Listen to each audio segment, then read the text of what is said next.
Brandon, what does DJ Stewart need to do to get back up here? And are there any concerns at all about his frame of mind having to go over to Bowie?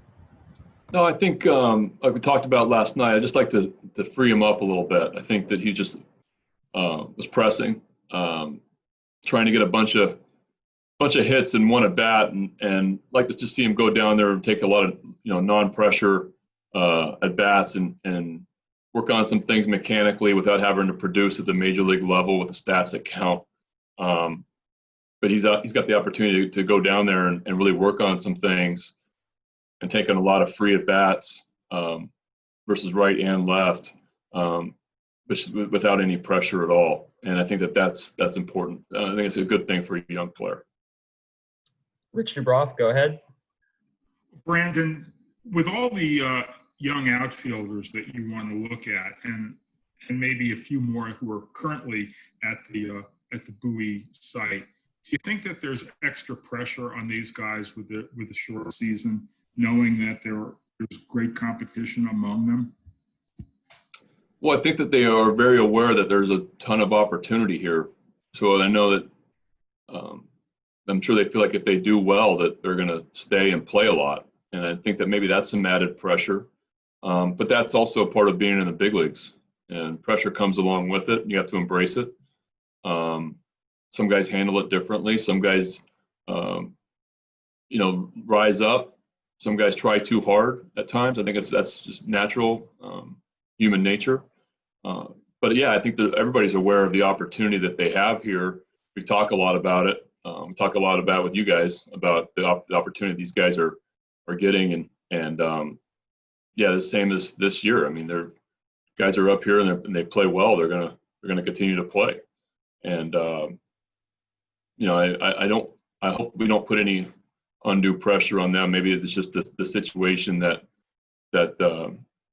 we're in here, that there's not really they're not having to wait their turn, that the opportunity's in front of them, and I'm just hoping that they take advantage of it. Dan Connolly, go ahead. Brandon, I'm continuing a theme here, back under the pressure in the outfielders. What about the truncated season? How much do you think that plays into these guys? Because if they get off to a slow start, if they go 0 for 14 or whatever it might be, they could be gone for weeks, which could be the full season. How much do you think that plays into their mindset as they go through this? I appreciate the big word truncated, making us all better, Dan. No, this is a sprint season, and a lot of these guys put a ton of work in for this sprint season, and I'm sure that they all wanted to get off to really good starts and to impress and solidify themselves like some of our guys did last year. But yeah, I want to believe that that they want to play free and easy and not put pressure on themselves. But I also think that's very, very normal. And so I think that what you saw really the last couple of days with our offense is guys just trying to do way, way too much and getting outside of themselves in their at-bats, things that we weren't doing the first 7-8 games of really laying off tough pitches. I thought their intent and the quality of our bats were really good against some really, really good pitching. And I just felt like we've got away from that the last couple of days and put a little too much pressure on ourselves. Nathan Ruiz, go ahead. Hey, Brandon, what do you make of your bullpen as a whole to this point? And talking about Tanner Scott specifically, how does his role change with Richard Bleier gone? Well, really impressed with our bullpen. I think that's been a real bright spot for us. Our pitching in general has been a real bright spot for us. Some of the things that we talked about a lot this offseason and in spring training, the first one, that's they're doing, and it's they're commanding the ball.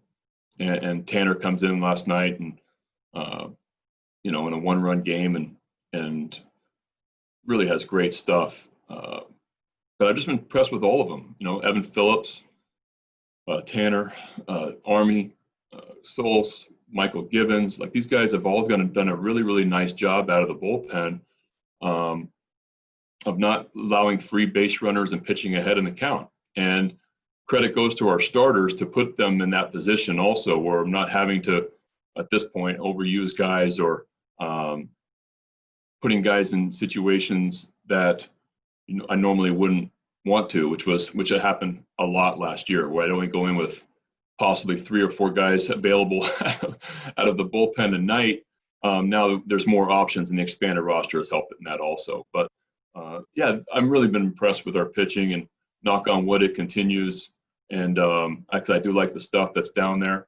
Guys' roles will, losing Richard does increase. Guy like Tanner Scott, like Paul Fry, Evan Phillips, who's a kind of a reverse guy that gets righties and lefties out historically. That we'll use those guys more in close situations late. Steve Molesky, go ahead. Brandon, without games and stats to look at, how do you gauge how the players at Bowie are doing? Is it simply, and I know you love the staff you have there, is it simply what they're telling you? We do have game reports, and we do have stats, and we do have video. And so I know, on a daily basis what happens the day before. I get a report in the morning. We are keeping stats, and we do a video on everything. So we are very aware of what's going on in our secondary site. All right. If you have a question for Brandon, just a reminder to put your name in the chat. Next up, Joe Trezza. Joe, go ahead. Hey, Brandon, we haven't seen the lineup yet today. Is Jose Iglesias in it? And is Rio Ruiz in it? And can you specify which shoulder is hurting Ruiz?